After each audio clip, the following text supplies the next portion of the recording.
physics Sarathi. I promise a better scoring in your physics. चलो अभी question number 3 देखते हैं.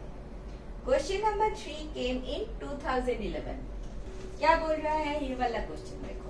ये क्वेश्चन बोल रहा है a vessel is filled with an ideal gas at pressure of 10 atmosphere and temperature 27 degree centigrade.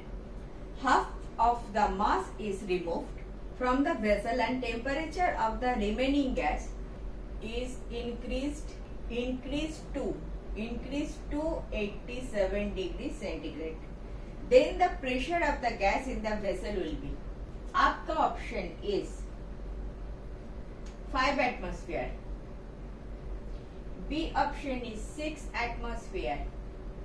B option. C option is 7 atmosphere. And D option is 8 atmosphere.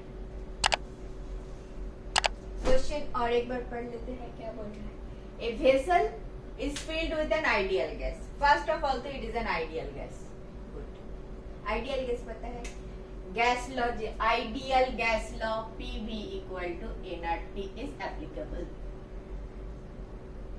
ठीक है. Ideal gas with pressure 10 atmosphere and temperature this. Half of the gases mass of removed from the vessel and temperature of the remaining gases increased to 87 degree centigrade. Okay. पहले था 27 degree centigrade, बाद में किया 87 degree centigrade.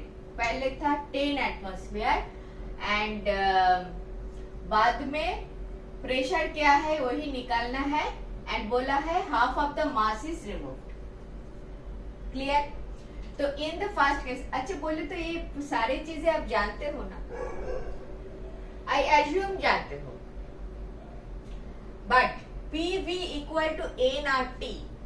P क्या है pressure, V क्या है volume, N क्या है number of moles, R is universal gas constant, T is temperature in Kelvin scale. जानते हो. लिख के दो क्या. जानते हो ना. जानते हो. P is pressure, V is volume, N is number of moles, R is universal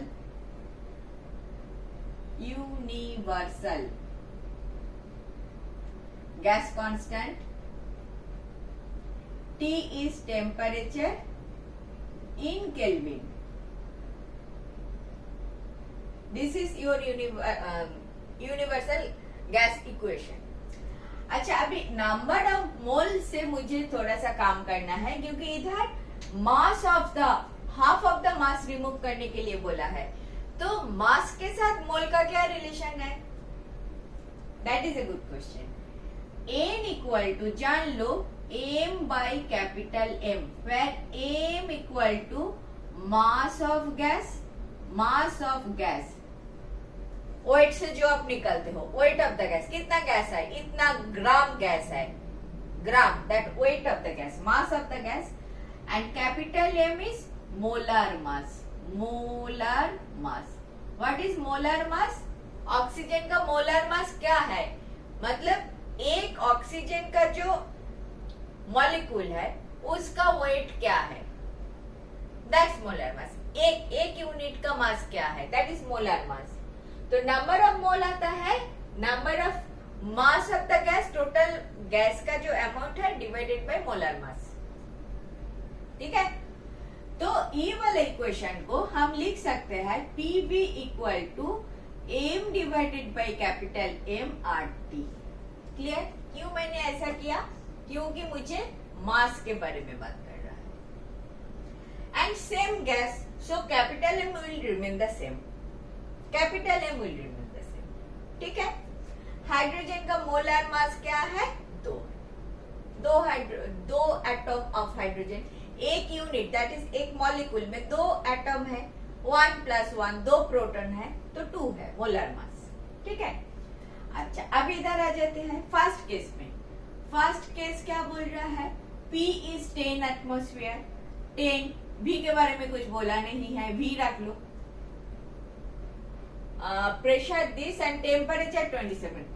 M के बारे में कुछ बोला नहीं है, एम रख लो। आर तो कांस्टेंट है and temperature is 27 degree centigrade. तो T1 मैं क्या लिखूं? फर्स्ट केस में P1 V1 नहीं, V के बारे में कुछ बोला नहीं है। आप ऐसे करोगे तो कंफ्यूज हो जाओगे। मैं T1 लिख लेती हूँ। T1 equal to 27 plus 273 kelvin equal to 300 kelvin. ये मुझे चाहिए। तो P is 10, P is 10, P1 is 10, P1 is 10 atmosphere. मुझे P2 निकालना है। क्लियर? पहले M1 equal to M1, next time M2, next time M2 is M/2। ये समझ में आता है? P1 दे दिया, T1 दे दिया, T2 भी दे दिया। T2 equal to 87 plus 273 equal to कितना होता है? 0 8 0 1 6 3 360 केल्विन। T1 दे दिया, T2 दे दिया, P1 दे दिया, P2 निकालना है, M1 दे दिया, M2 निकालना है। M half of the mass निकल दिया तो M2 हो गया M/2। R is constant, capital M is constant because same gas. This is the given data. First case छोड़ो, ठीक है? P2 निकालना है तो डालो इसमें P1 डालो। P1 is 10 V equal to M by M means M, M1 means M, capital M R T1, T1 बोले तो T1 is आपका 300। नेक्स्ट टाइम V के बारे में कुछ बोला नहीं है। एटमॉस्फेयर के बारे में आपका P2 निकालना है। P2 V कितना है? V के बारे में तो कुछ बोला नहीं है तो V रख लो। Pressure of the gas in the vessel will be in the vessel, तो V तो सेम ही रहेगा, वेसल तो आपका सेम ही रहेगा तो V ही रहेगा। M/2 हो जाएगा, कैपिटल M/2 हो जाएगा R 360। क्लियर? डिवाइड कर दो ताकि P2 आ जाए। So P2 by 10 equal to this is 2, this is आपका 1, मैं कर रही हूँ 2 divided by 1। Clear? P2 by 10 equal to M/2M divided R 360। नीचे आ रहा है M/M R 300। R निकल गया, M निकल गया। कितना रह गया?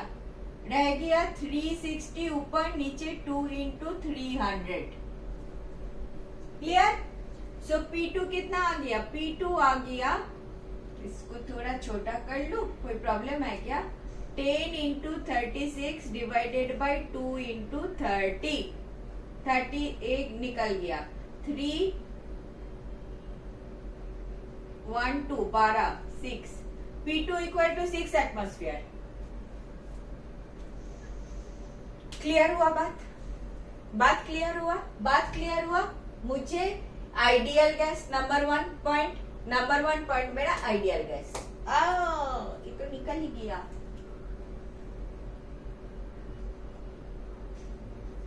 Wait. Ideal gas first point, तो Pv इक्वल टू nRT, सब लिख लिया। N क्या है? नंबर ऑफ मोल्स है। नंबर ऑफ मोल्स को हम मास से जब लिखेंगे, मास के बारे में, mass by molar mass, molar mass for particular gas is always constant, definitely, ठीक है? Mass by molar mass. तो ये वाला फॉर्मूला को मैं इस फॉर्म में लिख दिया क्योंकि मुझे हाफ ऑफ द मास निकालना था।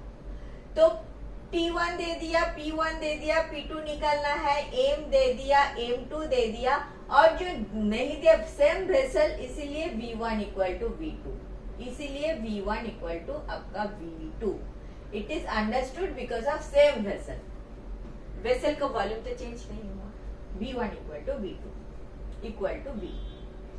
तो मैंने ए वाला फर्स्ट इक्वेशन बनाया, सेकेंड इक्वेशन बनाया, 2 को 1 से डिवाइड किया, मीनिंग बाई सॉल्व करने की कोशिश की. Whatever is comfortable way of your method, do this. Basically solve करो, P2 निकालो. P2 मैंने निकाल दिया. 6 atmosphere. 6 atmosphere is your correct option. Clear? Clear ना? क्लियर ना? मोल का कॉन्सेप्ट क्लियर ना? Mole is amount of gas divided by molar mass, that is number of moles. ठीक है, चलो नेक्स्ट देखते हैं. Thank you for watching. Last 20 years questions I have solved like this. If you are benefited, do watch.